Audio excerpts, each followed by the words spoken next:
You see, this is the reason why so many people are confused with the fitness and rehab industry, is because people tell you that exercises like this are bad and don't have any utility for things like shoulder pain, which is just complete and utter nonsense, to be honest with you.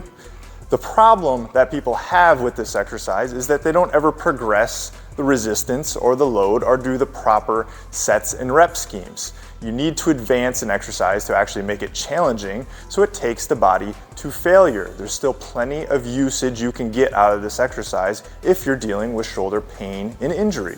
In what world does training shoulder rotation not become helpful for the shoulder?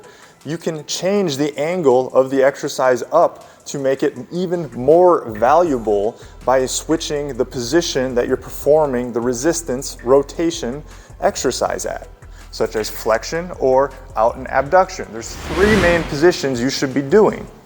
And more times than not, when you can get all 3 positions performed in a comfortable manner and done so to a point where you feel fatigue and failure, where you could maybe only get another 2 to 3 reps out of the exercise, then you're probably taking that rotator cuff to a point of failure where you're going to actually impose an adaptation on the body to create an actual change in the tissue tolerance, tissue capacity to deal with resistance and tension. Saying that cable or banded shoulder external rotation exercises are useless and you should not be doing them is a disservice to the fitness and rehab industry.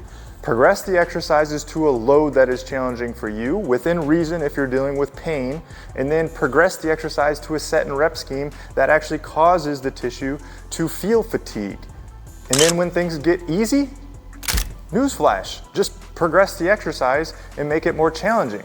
The same can be true for the exercise that he demonstrated as well. This is not a bad exercise either. It's great for the shoulder to have to learn how to deal with the compression that the weight is performing this exercise, and then learn how to articulate the shoulder in this long axis rotation position. So this exercise is great too, but you don't have to deem another exercise as useless. This exercise is just as useless as the other one if it's not programmed correctly in conjunction to other exercises that are useful for the many different positions and actions that the shoulder can perform. And like always, the load has to be challenging for the individual, and the set and rep scheme have to reach a point of fatigue and failure within reason for the person if they're dealing with pain. So please everyone, continue to do your banded and cable shoulder external rotations. Do all 3 of them. Banded shoulder external rotation at your side, up at 90 degrees of flexion, and then 90 degrees of abduction out wide. As with any exercise you do, make sure it is challenging for your current capabilities. Make sure you load the exercise to that point of challenge and then progress it as you get stronger, and make sure your rep ranges allow you to reach a point of failure or fatigue.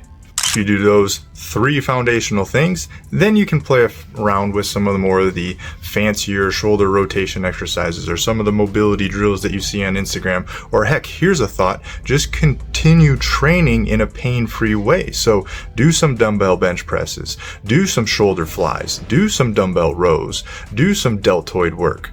All those exercises, if you can do them in a pain-free way, are great rehab exercises as well too.